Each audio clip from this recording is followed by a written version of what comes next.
Time to wake up and she whispers in my ear, telling me all of those lovely things that I want to hear. That spin me through my heart, I feel a part of you now like no other. You help me through rough times to realize I'm more than lovers. Out in the open, never broken down, you lift me up. Got your name on my t-shirt, promise you won't break up. And the way you sway my heart in a way that makes my soul shake. Molds and makes, granted me new perspective, so I take it. Negativity erasing, cause smaller parts of my days. So thought-provoking, choking all my maladaptive ways. And for those better days, I sing so many thanks and praise. Hi-hat and the deep bass contrasted a demi-glaze of deliciousness beyond which I can't even say. Deliciousness beyond which I can't even say. Deliciousness beyond which I can't even. Just a smile will hold me over, soft, sweet, and delicate. Truly intricate design, got my heart set on divine. Finding time to unwind, relax while the sun sets. Bring stars from the eyes and throw them to the skies. Next, set the music low, only with smooth tones. Are overloaded, grab control of us at home, so cut the phones. Just you and me until we meet eternity. So desperately, I need you comfortably next to me. So secure and evidently, you feel the same about me. So let it be. I can't even.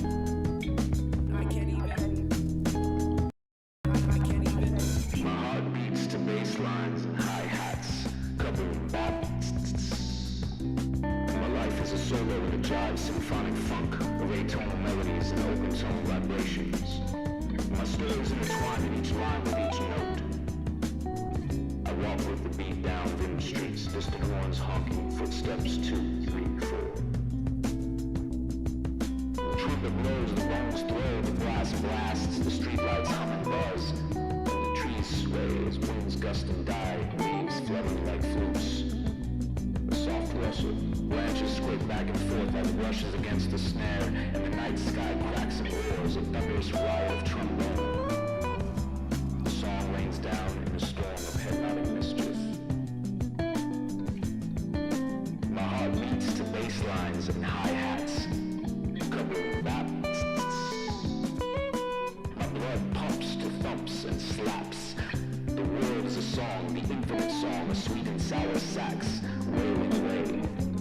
It's life in E. A twang steel string guitar tells my story. 12 bars of blue tone, feet tapping, slapping the concrete, keeping time on the street, strumming up a wondrous something.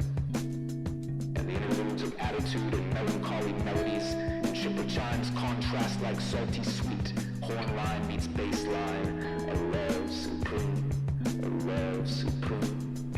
Love supreme. So listen close to the song being sung by the wind and what it carries, how it reaches us all. I hear it clear and unfettered on cool, peaceful mornings, rich, full of life.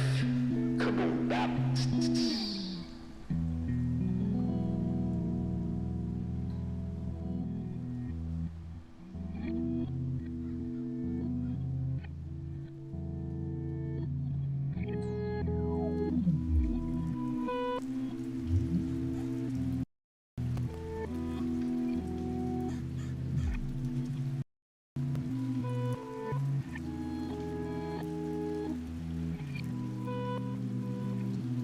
Jive symphonic funk with off-tone melodies and open-tone vibrations.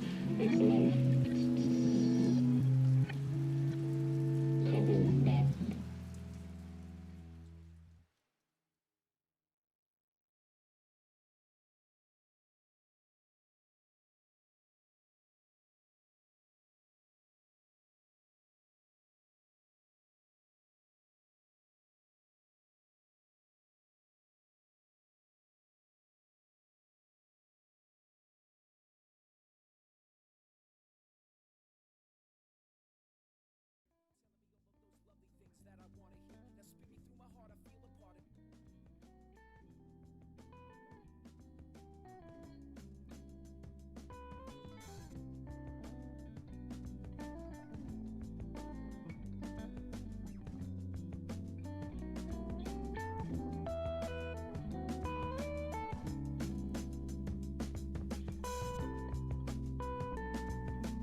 when she whispers in my ear, telling me all of those lovely things that I wanna hear. Now spin me through my heart, I feel a part of you now like no other. You help me through rough times and realize I'm more than lovers. Out in the open, never broken down, you lift me up. Got your name on my t-shirt, promise you won't break up. And the way you sway my heart in a way that makes my soul shake. Molds and makes, granted me new perspective, so I take it. Negativity erase it, cause smaller parts of my days. So thought-provoking, choking all my maladaptive ways. And for those better days, I sing so many thanks and praise. Hi-hat and the deep bass, contrast to the demi-glaze of deliciousness beyond which I can't even say. Deliciousness beyond which I can't even say.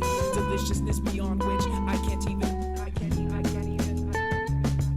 Just a smile will hold me over, soft, sweet, and delicate. Truly intricate design, got my heart set on divine. Finding time to unwind, relax while the sun sets. Bring stars from the eyes and throw them to the skies. Next, set the music low, only with smooth tones. Are overloaded, grab control of us at home, so cut the phones. Just you and me until we meet eternity. So desperately, I need you comfortably next to me.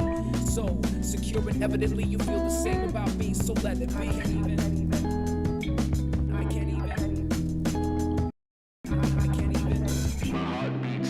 Lines and hi-hats, covering bass. My life is a solo in a jive symphonic funk of atonal melodies and open tone vibrations. My stories intertwined in each line with each note. I walk with the beat down dim streets, distant horns honking, footsteps 2, 3, 4. The trumpet blows, the bones throw, the brass blasts, the streetlights hum and buzz. Sway as winds gust and die, leaves flowing like flutes. A soft rustle, branches squirt back and forth like brushes against a snare, and the night sky cracks and roars, a thunderous riot of trombone. The song rains down in a storm of hypnotic mischief. My heart beats to bass lines and hi-hats, covering bass. My blood pumps to thumps and slaps. The world is a song, the infinite song, a sweet and sour sax, wailing away. It's life in E. A twang steel string guitar tells my story.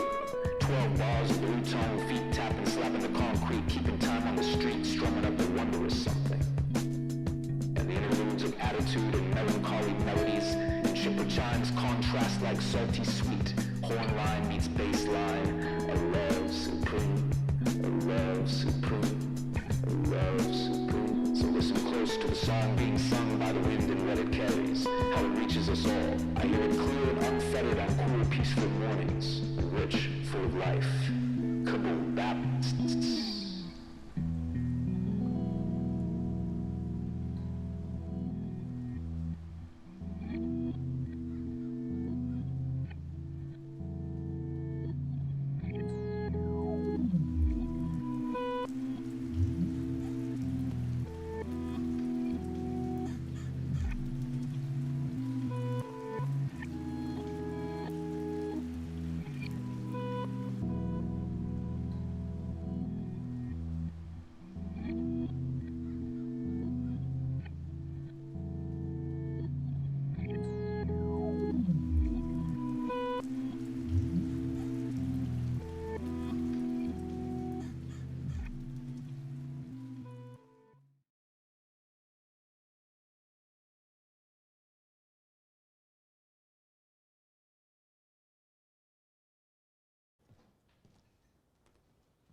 Hey, what's up, everybody? How we doing? I said, hey, what's up, everybody? How we doing? So we got about 30 people here. That sounded like 15. I said, what's up, everybody? How we doing?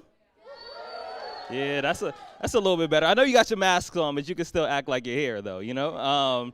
So my name is Rudy Francisco. I'm going to be doing some poems. And throughout these poems, if you like what you hear, you don't have to be silent, right? Like you could let me know that you're enjoying yourself. You can do a couple different things. You can snap your fingers. Let's try it together. We can snap our fingers, right? We could also respond vocally. We can say, ooh. Let's try it together. Ooh. Yeah. Let's try it one more time. Ooh. You can say, let's go. Awesome. So I'm gonna jump in. Is that all right? Can I do that? Real quick, what's up to the people online? Thank you so much for purchasing your tickets. Thank you so much for supporting Queen Bees. Queen Bees is a spot that's been open here in San Diego for about a little over 10 years now, and it's one of the few places in our city where artists can congregate and feel comfortable. You know, I've heard so many stories about, you know, people renting out venues for, you know, poetry performances, various things, and not feeling welcome in the space, you know, feeling like the people that you rented the space from don't really want you there. And Queen Bees, one of the main things that I always hear is that, like, it feels like home. You know, so thank you so much to Alma Rodriguez. Thank you so much to Queen Bees. And we need to make sure that this space is here for a really, really long time. So, yeah, that's why we're here. Yeah. All right, is the sound good in the chat? They can hear me? Fantastic. All right, so I'm gonna go ahead and jump in. This first poem, it's called A Few Things I Strongly Believe. If you believe in these things, you can nod your head, you can snap your fingers. If you don't believe in these things, I guess you can not do anything. So here we go. A few things I strongly believe. I believe that sour apple flavored anything is delicious. Y'all don't like sour apple? You know what? I'm done. You know, we good. I believe that orange juice tastes better with pulp. So y'all don't like pulp either? That's crazy. I believe that Cinnabon is made by angels. I like Arizona iced tea, right? But I also believe that 24 ounces of anything for $1 might actually be poison. For real. I believe that masculinity is a wet fish that most men are just trying to hold on to. And smiling before a fight is the quickest way to make your opponent nervous. I believe that music is easier to digest than medicine. I believe that a good song can turn any room into a church. I believe that Whitney Houston's voice is all the proof I need to know God exists. That's the end of that poem. You could clap. It's over. All right. So people, they always ask me, like, how I got started, right? So the first time I ever performed, so I used to host an open mic at my university, right? And a lot of my friends from high school, they came and they like all signed up to get on the mic and read poems. At that time, I had no idea that they wrote poems. They had no idea that I wrote poems. So we had a huge conversation about it afterwards, and they were like, yo, there's this open mic called Claire de Lune's, right? Which used to be like right over there on the opposite corner.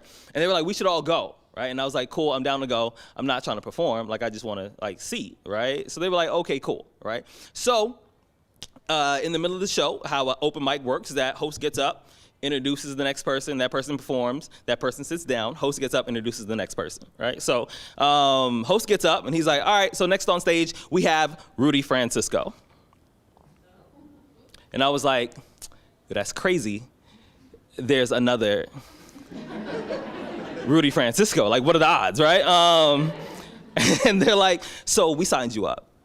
And I was like, so this friendship is over, right?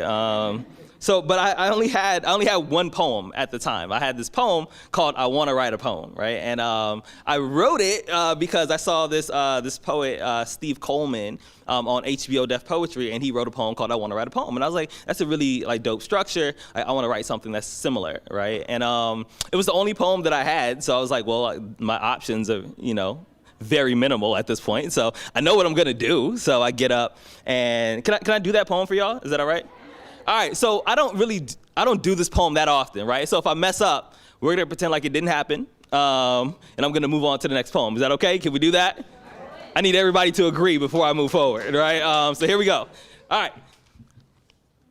I want to write a poem, but I want it to say what you're thinking. I want to patch up the holes when your boat starts sinking. I want to write that one-of-a-kind poem, that free your mind poem, that I like how you made that rhyme poem, that I like that last line poem, that can I hear that one more time? That is, if you don't mind, poem. I want to write that she's kind of fine poem, that I wish she was mine poem, that I want to ask her out, but I'm on my last dime poem, that what should I do? Please, God, give me a sign poem. I want to write that so heartfelt, I think I know him poem, that this is so amazing, I got to go find all my friends so I can show them poem. I want to write about everything that I've ever wanted to be. I want to write a poem so beautiful that my parents might actually start to agree. I want to write about you, about me, about us, about everything from cars and trains to riding the bus to betrayal and trust, the mistakes and heartaches I want to talk about. I want to write the mistakes. I want to write poems. Damn. All right. We all agreed, remember? Next poem. I'm going to circle back on it. All right, so this next poem is called My Honest Poem, right? And not that my other poems aren't honest, right? My friend, his name is Richard. He challenged me. He was like, I want you to write a poem that's just about you, right? And this is what I came up with. I was born on July 27th. That makes me a Leo. I don't know what that means. I'm 5'6" and a half. I weigh 175 pounds. I don't know how to swim, and I'm a sucker for a girl with a nice smile and clean sneakers. I'm still learning how to whisper. I'm often loud in places where I should be quiet. I'm often quiet in places where I should be loud. I was born feet first, and I've been backwards ever since. I like ginger ale a lot. I've been told that I give really bad hugs. People say that it feels like I'm trying to escape. Sometimes it's because I am. Secretly, I get really nervous every time someone gets close enough to hear me breathe. I have this odd fascination with things like sandcastles and ice sculptures. I assume it's because I usually find myself dedicating time to things that will only last a few moments. I guess that's also why I tend to fall in love with women who will never love me back. I know it sounds crazy, but it's actually much easier than it seems. And to be honest, I think it's safer that way. See, relationships, they often remind me that I'm not afraid of heights or falling, but I'm scared of what's gonna happen the moment that my body hits the ground. I'm clumsy. Yesterday I tripped over my self-esteem. I landed on my pride and it shattered like an iPhone with a broken face. Now I can't even tell who's trying to give me a compliment. I've never been in the military, but I have this purple heart. I got it from beating myself up over things I can't fix. I know this sounds weird, but sometimes I wonder what my bed sheets say about me when I'm not around. I wonder what the curtains would do if they found out about all the things I've done behind their backs. I've got a hamper that's overflowing with really, really loud mistakes and a graveyard in my closet. I'm afraid that if I let you see my skeletons, you'll grind my bones into powder and get high on my fault lines. Hi, my name is Rudy. I enjoy frozen yogurt, people watching, and laughing for absolutely no reason at all. But I don't allow myself to cry as often as I need to. I have solar power confidence. I have a battery-operated smile. My hobbies include editing my life story, hiding behind metaphors, and trying to convince my shadow that I'm someone worth following. See, I don't know much, but I do know this. I know that heaven is full of music.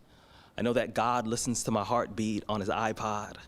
It reminds him that we still got work to do. Thank you.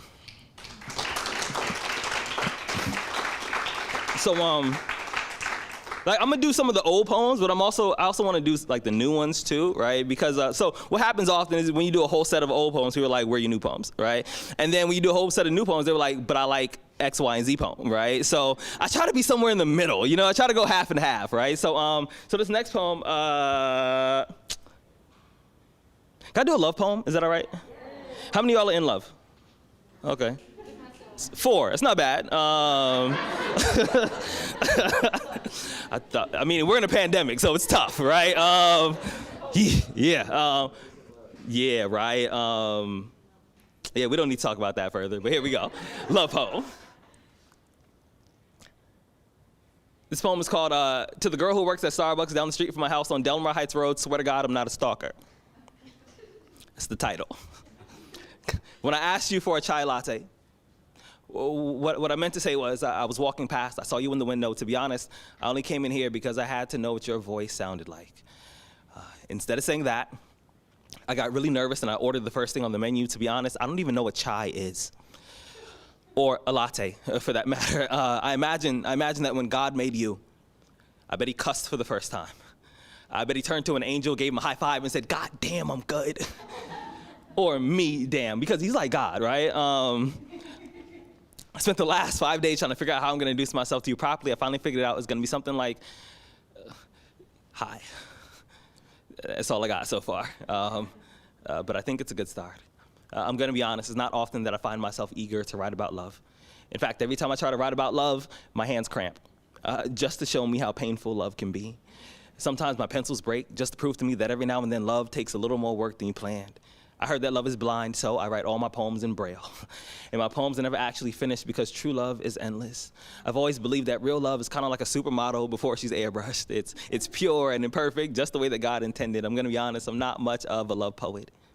But if I was to wake up tomorrow morning and decide that I was gonna write about love, my first poem, it would be about you.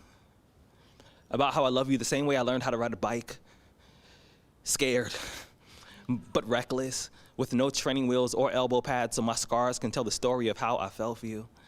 I'm gonna be honest, I'm not much of a love poet, but if I was, I'd write about how I see your face in every cloud and your reflection in every window. You see, I've written a million poems, hoping that somehow, maybe some way you'll jump out of the page and be closer to me, because if you were here right now, I would massage your back until your skin sings songs that your lips don't even know the words to. See, I'm not much of a love poet, but if I was, I'd write about how you have the audacity to be beautiful, even on days when everything around you is ugly. I'd write about your eyelashes and how they're like violin strings that play symphonies every time you blink. If I was a love poet, I'd write about how I melt in front of you like an ice sculpture every time I hear the vibration in your voice, and whenever I see your name on the caller ID, my heart plays hopscotch inside of my chest. It climbs onto my ribs like a monkey bars, and I feel like a child all over again. I know it's gonna sound weird, but sometimes I pray that God somehow turns you back into one of my ribs just so I would never have to spend an entire day without you. And I swear, I'm usually not a love poet, but if I was to wake up tomorrow morning and decide that I was gonna write about love, my first poem, it would be about you. And after all of that, she was like, but how do you feel about me? And I said, well, put it like this. I want to be your ex-boyfriend's stuntman. I want to do everything he never had the courage to do. Like, trust you. I swear, when our lips touch, I can taste the next 60 years of my life. See, last night I had a dream. In this particular dream, I died in my dreams, awoke not knowing I was still asleep, and decided to walk. See, that night, I walked in my sleep. I slept in my walk. I walked backwards until I saw you for the first time, and I could barely muster the courage to introduce myself all over again. You see, I've been trying to find the right words. I've been trying to take the right steps for what seems to me like thousands of years, but something always seems to go wrong between us. We lived in Egypt. I was the Pharaoh's slave. You were his daughter. Loving you led to my death. They claimed I seduced you, and after they stole my life, I was resurrected as a mason. I made the foundation for your house. We met eyes for 2 seconds. You left, and I couldn't. You left, and I. We went eyes for 2 seconds, you left. Damn.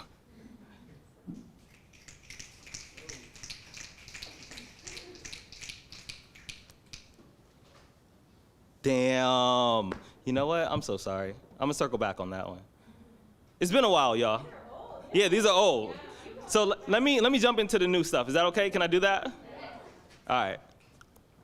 So I've been thinking a lot about masculinity, right, and what it all means. And this poem, it's probably like one of my favorites, just because, you know, I really had to deconstruct a lot of the things that I've been learning for so long, right? And here we go.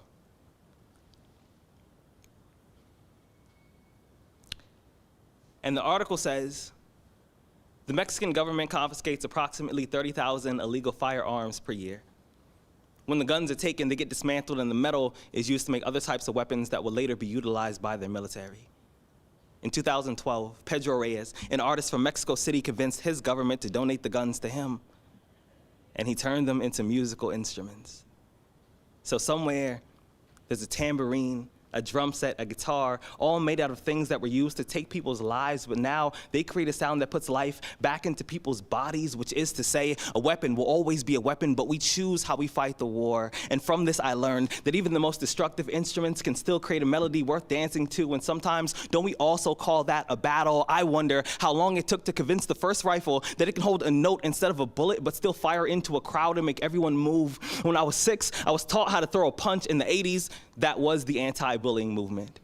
The first time one of my classmates took a yo mama joke a little too far, I remembered my training, so I turned his nose into a fountain. My fist 5 pennies. I closed my eyes. I made a wish. I came home with bloody knuckles, and it was the first piece of artwork my family hung on the fridge. I remember staring at my hands the same way you stare at a test when all your answers are correct. I didn't know what class this was, but I did know I was passing, and isn't that what masculinity has become? A bunch of dudes afraid of their own feelings, terrified of any emotion other than anger, constantly yelling at the shadows on the wall, but still haven't realized that we're the ones standing in front of the light. We learn how to dodge a jab. We learn how to step in before we swing. We learn the heart is the same size as the fist, but we keep forgetting they don't have the same functions. We keep telling each other to man the fuck up, but we don't know what the fuck that even means. We turn our boys into bayonets. We point them in the wrong direction. We pull their triggers, and then we ignore all the damage they're doing in the distance. The word repurpose, it means to take an object and give it amnesia. It means to make something forget what it's been trained to do so you can use it for a better reason. I am learning that this body is not a shotgun. one, I am learning that this body is not a pistol. I am learning that a man is not defined by what he can destroy. I'm learning that a person who only knows how to fight can only communicate in violence, and that shouldn't be anyone's first language. I'm learning the difference between a garden and a graveyard is only what you choose to put in the ground. You see, once I came across a picture of a strange-looking violin. The caption said that it was made out of a rifle. I thought to myself, someday that could be me. Thank you.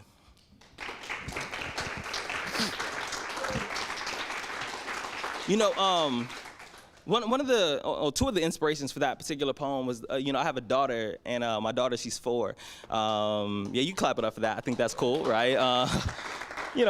Procreation is necessary, right? So it's an awesome thing, isn't it? And she is the best thing that has ever happened to me. Like the other day, I had asked her, I was like, what do you want to be like when you grow up, right? And she's 4, mind you. She looks me dead in my face and she says, the mayor. And I was like, what? I was like, okay. I was like, what does a mayor do? And she goes, yeah, the mayor tells everybody else what to do. And I was like, hey, boss up, I see you. Like, come here, And also me and my dad, we didn't have a good relationship growing up. Him and I went a long time without saying a single word to each other. And, he's in a place where he just needs a lot of assistance, so I'm trying to be there for him. And I feel like those sort of like two things coming together has really made me think a lot of like what it means to be a man, So yeah, and it's been, mentally, it's been a tough like year and a half, just like with quarantine and everything. And like my dad, he, like I said, he just needs a lot more assistance. And, I had to have some really tough conversations with him, And this next poem is sort of like along the lines of some of the things that I've been struggling with for a while. So here we go. During the winter of 2015, the residents of Hampton Bay, Long Island woke up to what they say was the worst smell they had ever experienced. Mysteriously, overnight, 1,000 fish had died in the canal. After thorough analysis, they found that the oxygen levels in the water were too low and all the fish had drowned. Upon hearing the news, many had questions like, how does a fish drown? Don't they have gills? Don't they have a fin and a tail? They said things like, aren't they built to survive in that environment? Perhaps this is the best analogy for my depression. This angry deity, this jealous God, this thirsty shadow that wrings my joy like a dish rag, turns every conversation into a conveyor belt that always begins with the phrase, you look tired today. To be honest, getting out of bed has become a magic trick, and I'm probably the worst magician I know. This sadness is the only clean shirt I have left, and my washing machine has been broken for months. When people ask me how I'm doing, I want to say my daughter's 4 years old, and I'm still not sure if I'm a good father. I want to say that my dad has been diagnosed with dementia. There might be a day when I walk in the room and he doesn't recognize me, and I've always wanted us to start all over, but I guess you got to be careful about what you ask for. I guess when you pray for something, you have to be a little more specific. I want to say that crickets have been known to eat their own wings, and I too have a tendency to destroy what helps me get off the ground. I really want to say that I'm not in a good place right now, but that's not a polite answer, so instead I pretend it's Halloween, I jack-lantern my face into something acceptable, and I tell others I'm fine until it sounds like the truth. But sometimes there's a help me change to the ankle of I'm doing okay. Sometimes saying I'm fine is the quickest way to say I don't want to talk about it. Sometimes all the oxygen in the room becomes water. I feel like I'm sinking to the bottom, like I'm running out of air, but I made a promise to myself that I won't be another drowning fish, that I will not die in this canal. I heard that if you just take a deep breath and relax, the human body will naturally float on top of the water. So I breathe and I tell myself that it's gonna be okay. I cry, but I tell myself that it's gonna be okay. It's gonna be okay. It's gonna be okay because I know there is a better version of me somewhere in the future. He is staring at this moment right here and he is saying, Rudy, thank you for not giving up on us. A few days ago, I was reading. I saw a run-on sentence and I thought, could have just ended right there. But it found a reason to keep going. I smiled and I said, well, same. Thank you.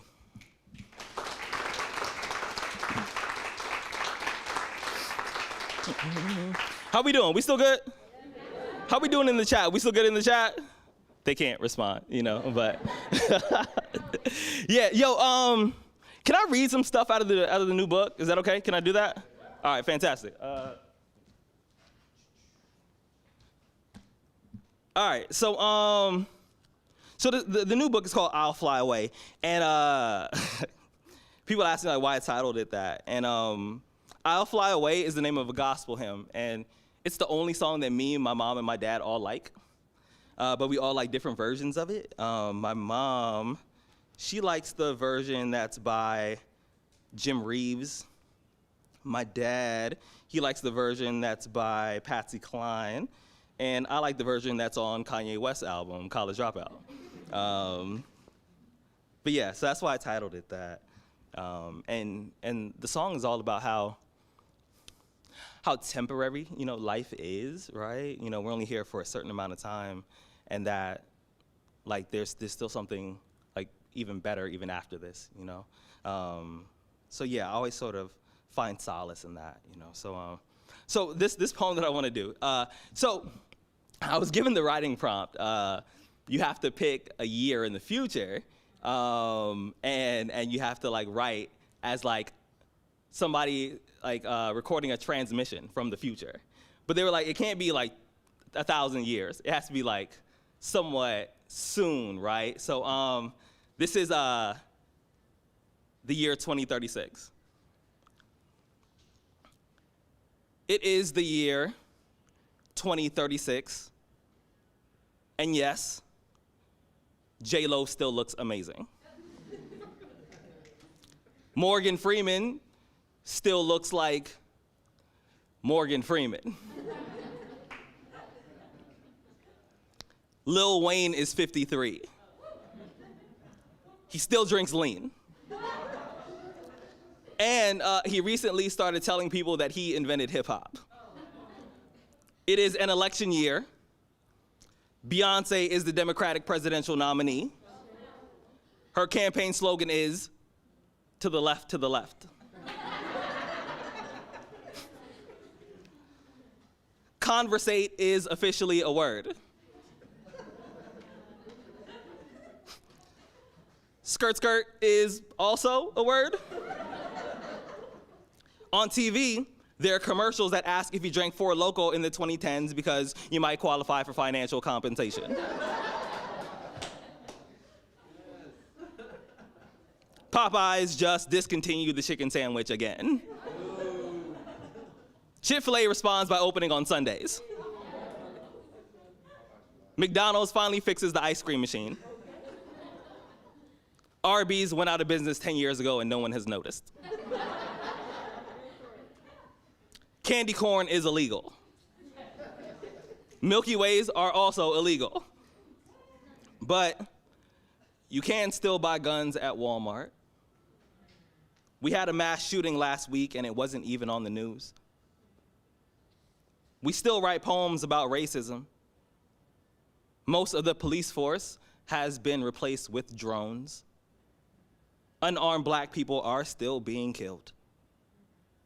Now, it's called a mechanical error. Thank you.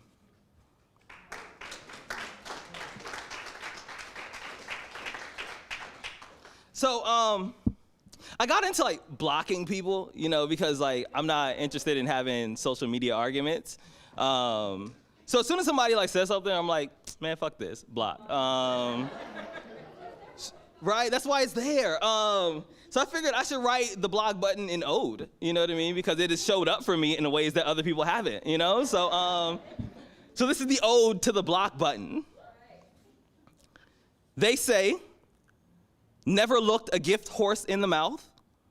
They will tell you a bird in the hand is worth two in the bush. They will remind you of how tragic it is to block your own blessings. But what they don't say is how the block can also be a blessing, especially when used at the right time. There you are, tucked into the corner of the screen, never asking to be the center of attention, but always letting me know that you are available whenever I need you. And what is a friend but someone who shows up when called upon? ready to tell the trolls who I'm not, what I don't have the energy for, and won't be dealing with today. At times, social media can feel like an entire country, and you are the Secretary of Defense, Minister of who the fuck are you talking to? A reminder that sometimes the best response is nothing at all, and a blank screen that says, user not found.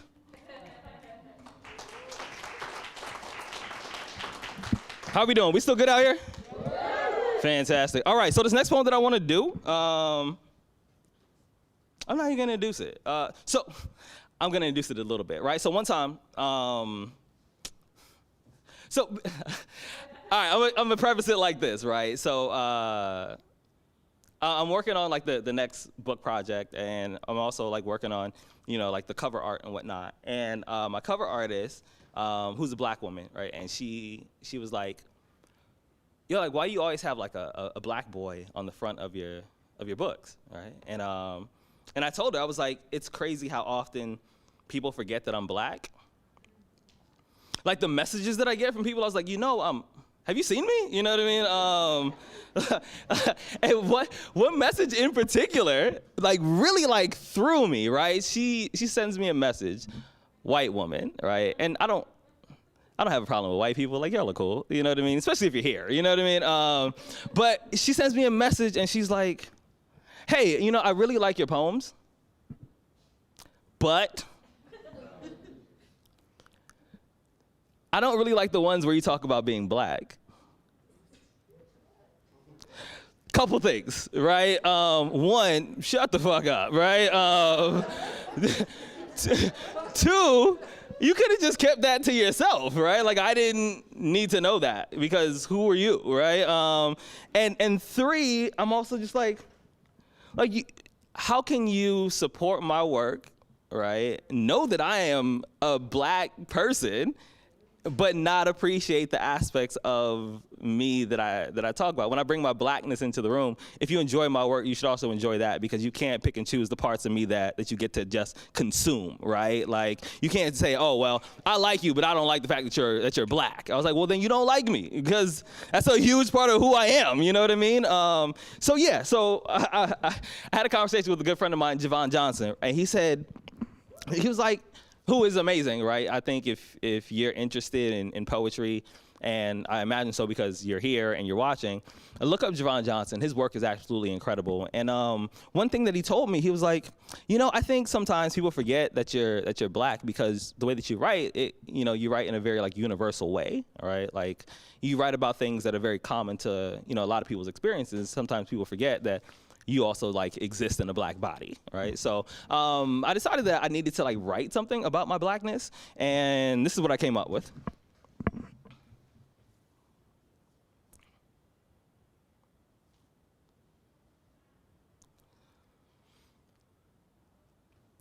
So there's this thing, right? It's called volcano surfing, a sport in which an individual rides down an active volcano at speeds up to 50 miles per hour using nothing but a wooden board.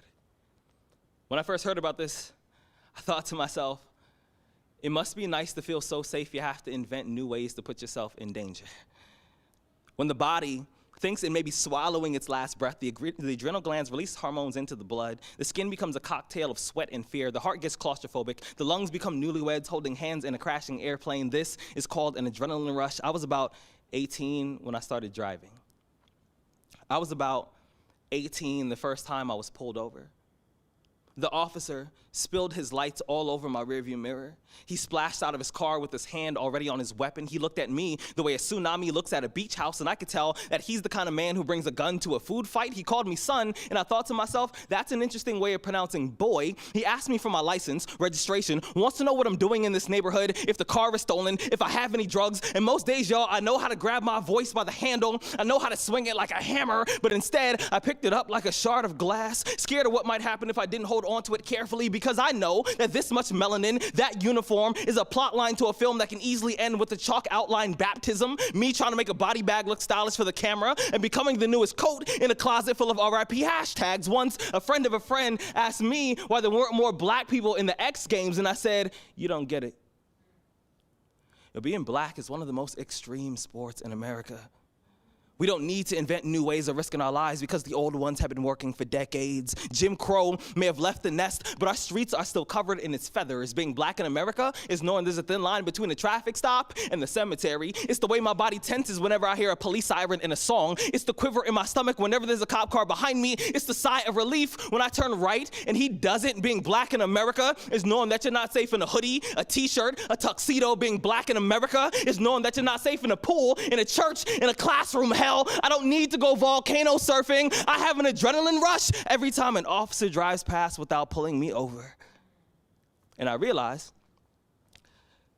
I'm gonna make it home safe. This time. Epilogue.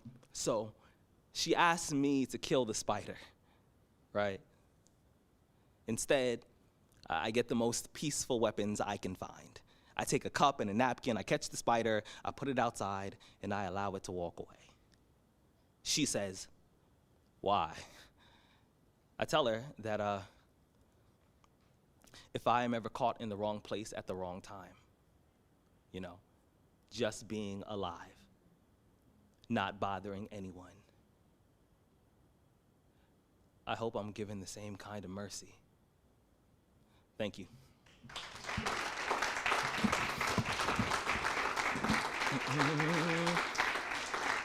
How we doing? Y'all still with me?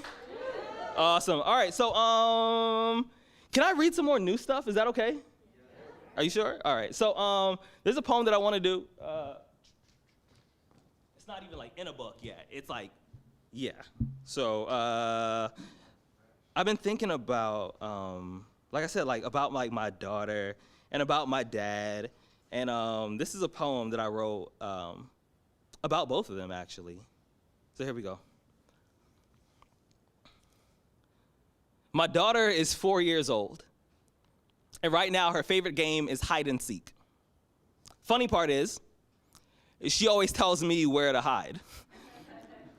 She says, you go right there, I'll count, and then I'll come find you. I know. It's not how the game is played.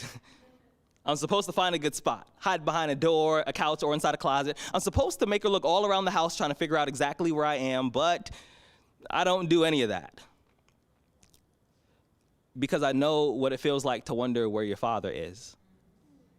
Thinking, I know he has to be here somewhere. I come from a long line of boys who had to pick out their own razors and teach themselves how to shave.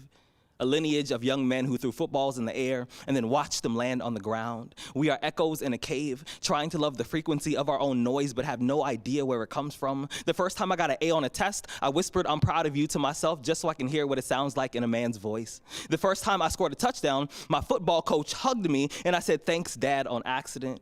I've copy and pasted my father into all of my best moments and then felt guilty for not appreciating him for showing up. It's fascinating how the mind will do backflips if you just give it enough time to stretch. To be honest, I thought this feeling was a pair of hand-me-down jeans, something too big for me right now, but a garment I would grow into and then grow out of as I got older. But here I am, trying to be a father to my daughter and myself. And this is usually the part of the story when I say I don't know who my dad is. I tell you, I could look at 5 different pictures and not know which one is responsible for half of my DNA, but did you know that distance and proximity can eat at the same table? Did you know that a house can feel like an entire planet and silence can turn 2 rooms into countries on opposite sides of the world? Silence is my first language, and lonely is an accent that I still can't get rid of. I was told my father left for the Vietnam War, but only his body came home, and I have no idea who he was before PTSD grabbed him by the happiness. My dad is one of the many rocks that America threw at another country, and eventually that country decided to throw him back. But every day I saw a ghost open my front door, walk right through me without flinching, and my entire childhood felt like an event with no RSVPs. Once a friend said, at least your father didn't leave you, and I replied, at least yours only did it once. They say the apple always falls close to the tree, but if someone picks it up, it'll go as far as they do. Luckily, it's my daughter's favorite fruit, so when she says, let's play hide and seek, I say yes. When she says, go wait right there, I say yes. When she says, Dad, you're always so easy to find, I say, well, yeah. I'm always right here. Thank you.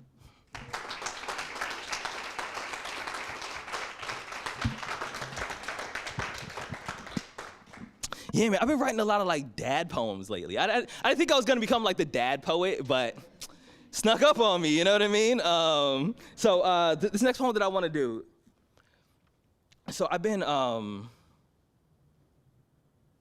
know what? I don't think I wanna do that poem yet. I'm gonna save that one for a little bit later. But the next one that I wanna do, this poem is in the book, and I remember thinking back on like how I felt as a teenager, and I was doing this panel discussion, and one of the attendees asked me what I was like in high school, right? So like really shy, really quiet, hella awkward, you know. And then he had asked me, he was like, so if you were to say something like to your younger self, like what would you say? And at that time, I hadn't really thought about it, you know. But I took some time, and I was like, you know, I think I would have a lot to say. You know, it wasn't just like a couple of lines. It actually ended up turning into an entire poem. So I want to do that for you. So here we go. It's an old poem, but I like it. So here we go.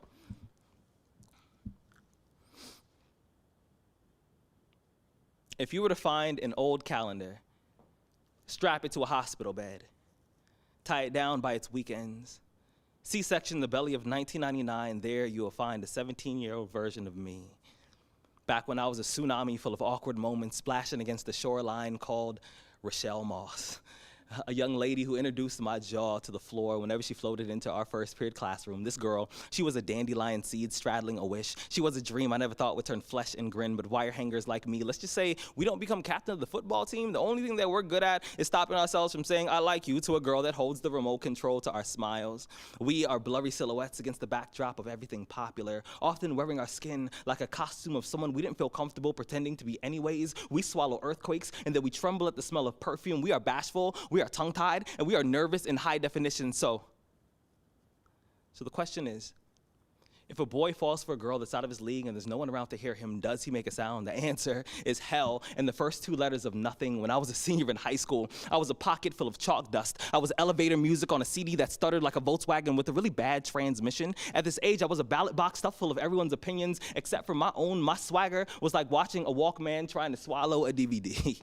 At this age, I walked as if I was concerned with how the ground would feel about my footsteps. And if I could just find a way to write a letter to that boy, that old sweater with itchy sleeves that I will someday grow out of, I would say there'll be days when you feel like a peacock without feathers. You'll feel flightless and undeserving of attention, but listen, you have to stop getting out of bed like you're an oil spill. You're not a flat tire at 2 a.m., so stop acting like an accident, Rudy. You're not an accident, Rudy. You're an apple on a pine tree in a room full of lemons, and you come from a long line of Swiss Army pocket knives, men who are small, sharp, and dangerous when not handled carefully. Some days, I wish that my arms were 12 years long, so I could reach all the way back there, grab you by the shoulders, shake you and say, listen, you are the main character in a movie that I watch every time I see the inside of my eyelids. I told myself that I wouldn't spoil the ending, but I will tell you this, your story starts off really slow.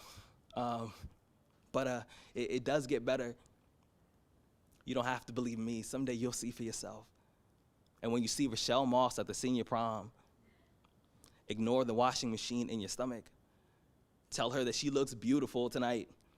Extend your arm like a drawbridge to a castle that no one has visited in years. Say to her, will you dance with me? Spoiler alert, she says yes. Thank you.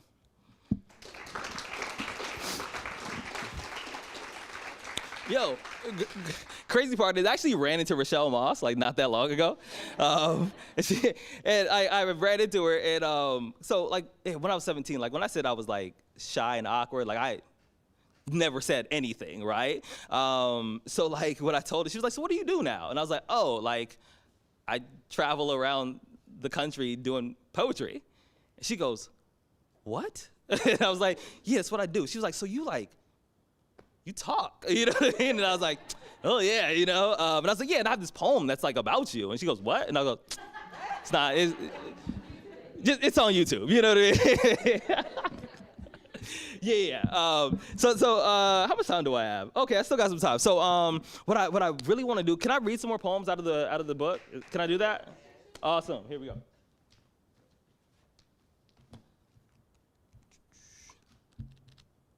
All right. So this next poem So this one is short, right? And it's for everybody who like enjoys taking selfies, you know? Because I feel like that's an important thing, you know? Like, take pictures of yourself, look at yourself. Like, sometimes I feel like we forget what we look like because we never really look at ourselves. So I think that's a really cool thing to do, right? It's just to, you know, take pictures of yourself and appreciate yourself, you know? So here we go. I hope the camera gods bless you with a steady hand. Great lighting, the perfect angle, and enough storage space to save the results. May you snap the picture at the right time, eyes open and smiling with your entire face. Months from now, I hope you stumble across the picture and you are ambushed by your own radiance. Thank you.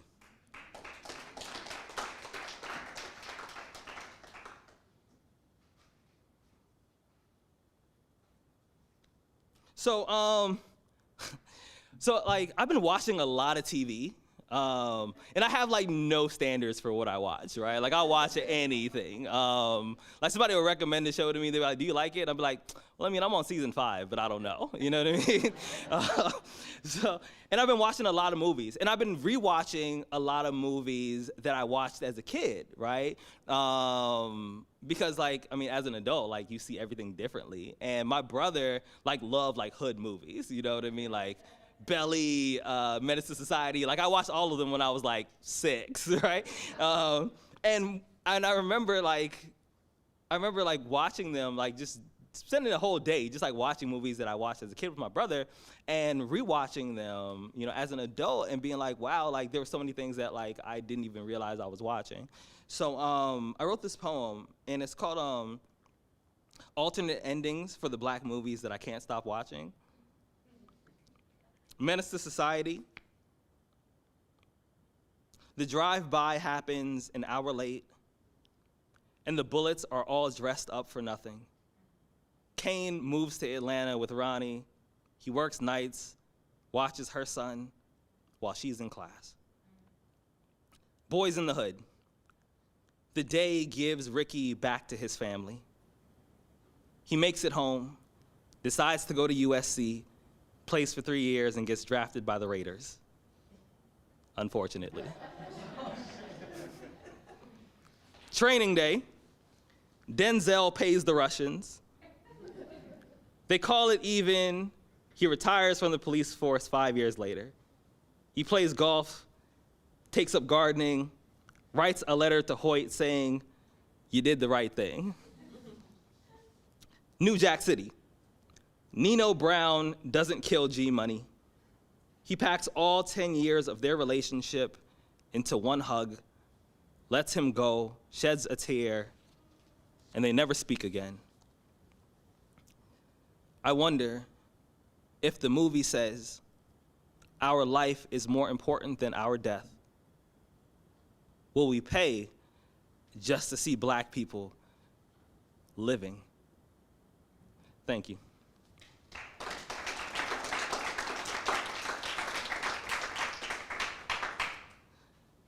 So this set got really black out of nowhere, and I hope that y'all are still rocking with it. Because also, I mean, shit, I mean, you already paid, so, you know what I mean? We're here now, you know what I mean? So let's sit in it. So I'm gonna read one more poem about my Blackness, and then we're gonna move on, you know? But I don't apologize if you're uncomfortable, because, you know, fuck it. All right, so this one is called To the Black Donald Trump Supporters. Yeah, because, so I've met one of them, and I was like, can we talk? You know what I mean? And because I wanted it to make sense somehow. But after speaking with him, I was more confused. So I had to write this poem, right? And we were on a plane, so I couldn't, like, escape. So I was like, damn, we still got 2 more hours, you know? So it's called To the Black Donald Trump Supporters. Remember when Rafiki held Simba in the air?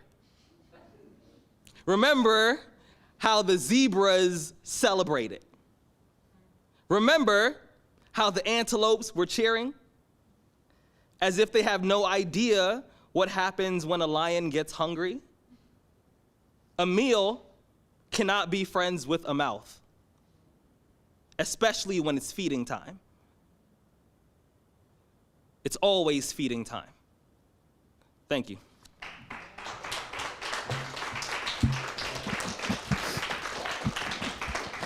We still good? Y'all still rocking with me? Awesome. All right. So I'm going to try. Can I do a love poem again? A different one? All right, here we go.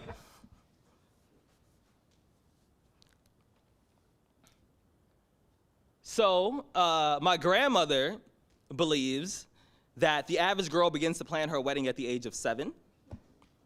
Tells me that she picks the colors and the cake first. That by the age of 10, she knows the time and the location. By 17, she's already chosen the gown and a maid of honor. By 22, she's waiting for somebody who doesn't break out in a hive is when they hear the word commitment. Someone who doesn't smell like a Band-Aid drenched in lonely. Someone who is more than a temporary solution to the empty side of the bed. Someone who will hold her hand like it's the only one that they've ever seen. To be honest, I don't know what tuxedo I'll be wearing. I have no clue what my wedding will look like, but I imagine the woman who pins my last name to hers, she will butterfly down the aisle like a 5-foot promise. I imagine that her smile will be so big that you will see it on Google Maps and you will know exactly where our wedding is being held. The woman that I plan to marry, she will have champagne in her walk and I will get drunk on her footsteps. When the pastor asks me if I take this woman to be my wife, I'll say yes before he even finishes the sentence. I'll apologize later for being impolite, but I will also explain to him that our first kiss happened 6 years ago and I've been practicing my yes for the past 2,163 days. When people ask me about my wedding, I never really know what to say. When they ask me about my future wife, I always tell them that her eyes are the only Christmas lights that deserve to be seen all year long. I tell them that if I could, I would shapeshift into the first thing she thinks about in the morning just to make sure that no matter where I am in the world, I will always wake up next to her. I tell them she has a walk that can make an atheist believe in God just long enough to say, God damn. I tell them that if my alarm clock sounded like her voice, my snooze button would collect dust. That if she came in a bottle, I would drink her until my vision is blurry and my friends take away my keys. I tell them that if she was a book, I would memorize her table of contents. I would read her cover to cover, hoping to find typos just so we can both have something to work on, because aren't we all unfinished? Don't we all need a little editing? Aren't we all waiting to be read by someone, praying they will tell us that we make sense? She don't always make sense. But her imperfections are the things I love about her the most. I don't know when I'll be married. I don't know where I'll be married, but I do know this. Whenever I'm asked to describe my future wife, I do so as best as I can. And every single time, she sounds a lot like you. Thank you. All right. So we're coming up on an hour, right? But I did mess up on like 2 poems. So I want to read. Can I read y'all some stuff that like nobody has heard yet? Okay. All right. So I've been trying to challenge myself a little bit and write in different forms, right? So there's this book. It's by Victoria Chang, and it's called Obit. And all of the poems in the book are an obituary to something, right? And the way this sort of set up is that, like, we think of obituaries as like things that we write for people who have passed. But Victoria Chang sort of like flips it, and she writes obituaries just for things in her life that don't exist anymore. And I thought it was a really awesome concept. So I decided that I wanted to try it out. So this is what I came up with. I'm gonna read 2 of them.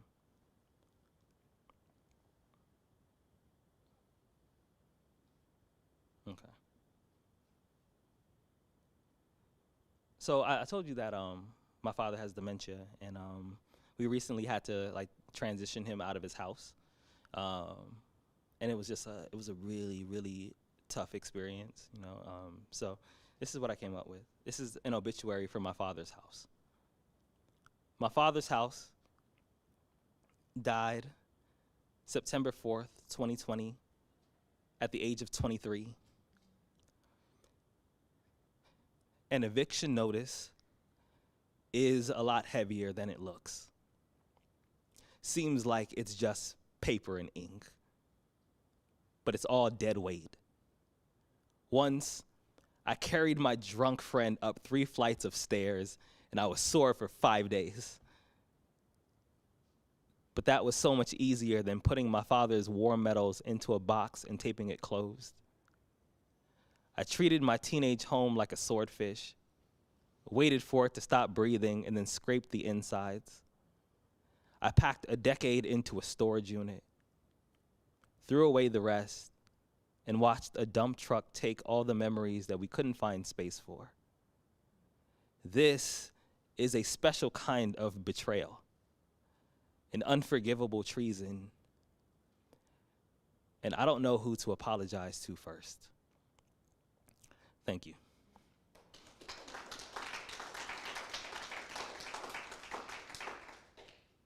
All right, and I mentioned a whole bunch of times that I have a daughter, and like the day that she was born, like I felt differently, like afterwards, right? Like I felt like I was a different person because I'm like, yo, like I have a human, you know what I mean, that I'm in charge of.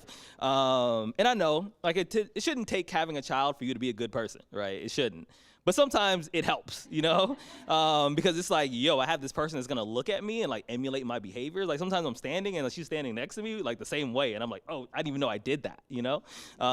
So yeah, so like in a way it is a sort of dying and rebirth. So here we go. Rudy Francisco died suddenly on April 3rd, 2016 at the age of 33.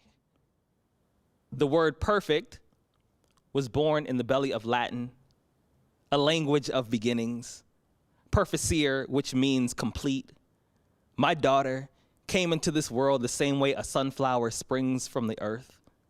When her eyes bloomed, I realized I have been an obtuse angle my entire life and things are finally coming full circle. When I held her for the first time, my bones unlatched. I stashed both of my fangs and blunted my edges until smooth. I looked at her and said, all this soft is for you. I am yours. My entire chest is a morning, a sunrise, a new day. Thank you.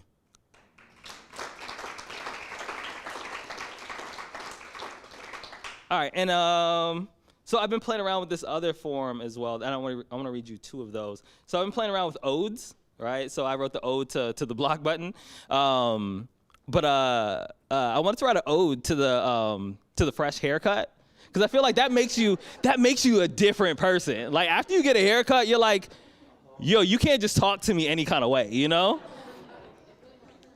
Especially a good one, right? Because sometimes, because I've been to Supercuts, unfortunately. So, yo, I had a whole conversation with my friend Imani about like bad haircuts that I've gotten throughout the years. One time, I'm gonna tell you the story, right? So one time, my brother used to cut my hair, but him and my dad got into it, my brother left. So it had been like a month and a half and I was looking rough, right? And my parents didn't have money like that just to take me to the barbershop. So my dad was like, I'll cut his hair. And I was like, ooh, you know what I mean? So I sit in the chair, he gets the clippers, he starts moving with the clippers, and I'm like, I could tell that it's not okay, right? I can tell that it's bad. I can't see it, there are no mirrors around, but I'm just like, I can tell, I can feel it, right? None of this feels familiar in any way, shape, or form. My mom is the sweetest lady. I've never heard her cuss. She walks in and goes, what the fuck is happening? I started crying immediately. I went to the mirror and I was like, he can't love me. You know what I mean? Like, this isn't what love looks like, you know? Yeah, it was bad, right? I had to go to school. I was like 13 too. You know, that's a rough time just in general. And hats look weird on me, you know what I mean? Like, I just had, yeah, and you can't. They make you take it off, right? They make you take off the hat when you wear it. Man, damn, you know? All right, ode to the fresh cut. There is something remarkable about you. Maybe it's the clean edges or the flawless lineup. Perhaps the taper or the way the fade sunset blends into a number 3 Intel skin. You turn all the surfaces into mirrors, and we search for ourselves on anything shiny enough to hold a reflection. You're a reminder that our aunties weren't lying when they kissed us on the face and called us handsome. You hostage all of my camera shy and make me want to be seen from every angle. Bless the harmony of the freshly oiled clippers. Bless the accuracy of the straight razor. Bless the rubbing alcohol and whatever they spray on your head before you leave. I don't know what that's called, right? My barber once told me as a kid he wanted to be either an architect or a magician. I replied and said, congratulations. Somehow, you've become both. Thank you.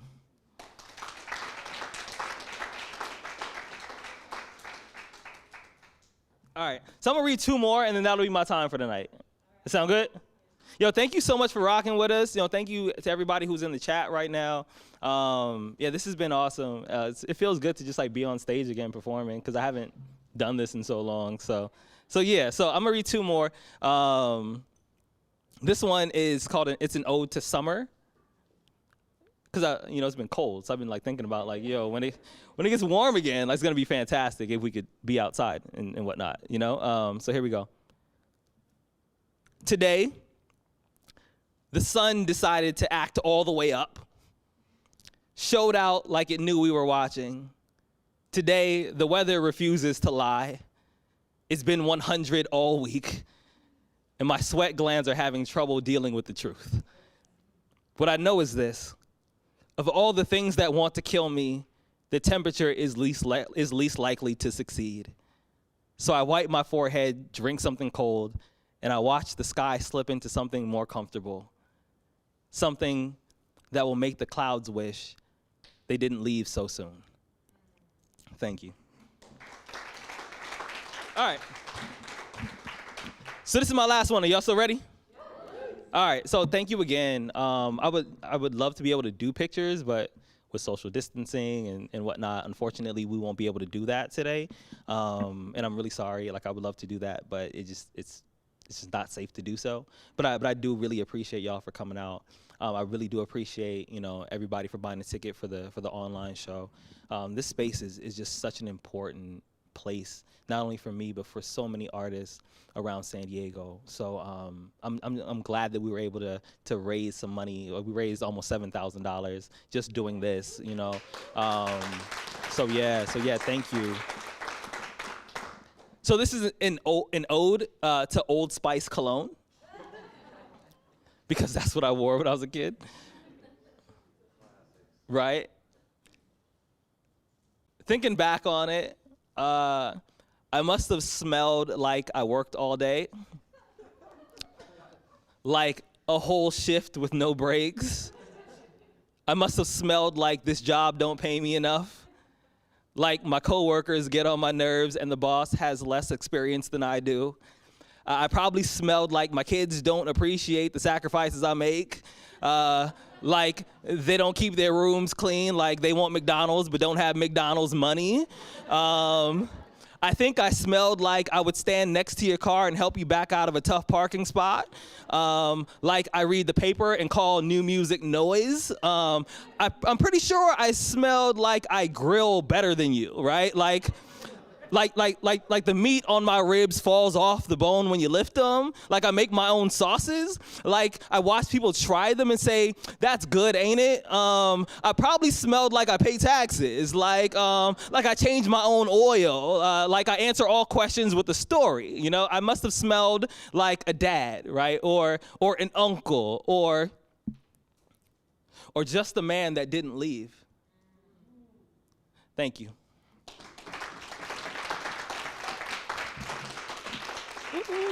So I believe we're a little over time, but I hope that's okay. Thank you so much for having me today. Thank you so much for coming out. Thank you so much for your support.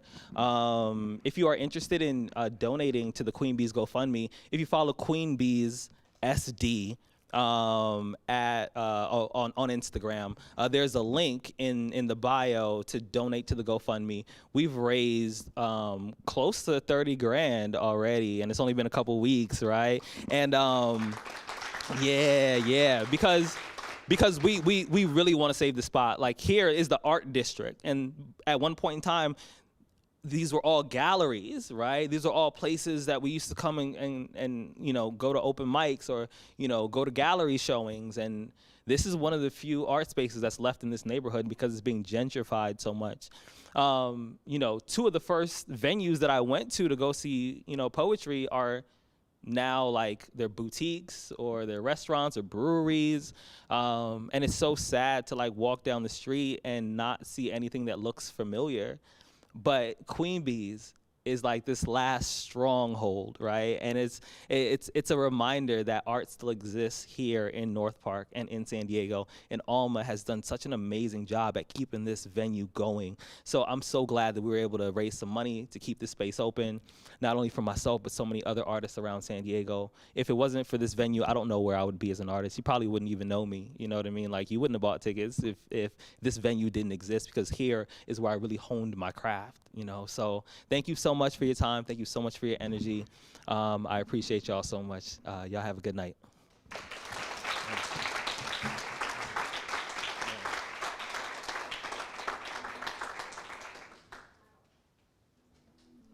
All right, good night, everybody. 8 o'clock, time to wake up, and she whispers in my ear, telling me all of those lovely things that I want to hear. That spin me through my heart, I feel a part of you now like no other. You help me through rough times to realize I'm more than lovers. Out in the open, never broken down, you lift me up. Got your name on my t-shirt, promise you won't break up. And the way you sway my heart in a way that makes my soul shake. Molds and makes, granted me new perspective, so I take it. Negativity erase it, cause smaller parts of my days. So thought-provoking, choking all my maladaptive ways. And for those better days, I sing so many thanks and praise. Hi-hat and the deep bass, contrast to the demi-glaze of deliciousness beyond which I can't even say. Deliciousness beyond which I can't even say. Deliciousness beyond which I can't even. Just a smile will hold me over, soft, sweet, and delicate. Truly intricate design, got my heart set on divine. Finding time to unwind, relax while the sun sets. Bring stars from the eyes and throw them to the skies. Next, set the music low, only with smooth tones. Are overloaded, grab control of us at home, so cut the phones. Just you and me until we meet eternity. So desperately, I need you comfortably next to me. So secure and evidently, you feel the same about me. So let it be.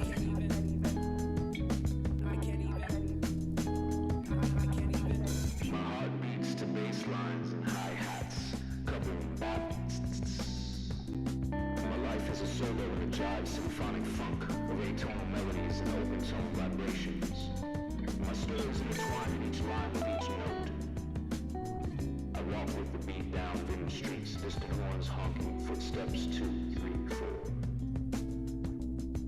The trumpet blows, the bones throw, the brass blasts, the streetlights hum and buzz. Sway as winds gust and die, leaves fluttering like flutes. A soft rustle, branches scrape back and forth like brushes against a snare, and the night sky cracks and roars, a thunderous riot of trombone. The song rains down in a storm of head-nodding mischief. My heart beats to bass lines and hi-hats, covering baps. My blood pumps to thumps and slaps. The world is a song, the infinite song, a sweet and sour sax, wailing away. It's life in E. A twang steel string guitar tells my story. 12 bars of blue tone, feet tapping, slapping the concrete, keeping time on the street, strumming up a wondrous something. And the interludes of attitude and melancholy melodies and triple chimes contrast like salty sweet. Horn line meets bass line, a love supreme, a love supreme. Love supreme. So listen close to the song being sung by the wind and what it carries, how it reaches us all. I hear it clear and unfettered on cool, peaceful mornings, rich, full of life. Kaboom, bap.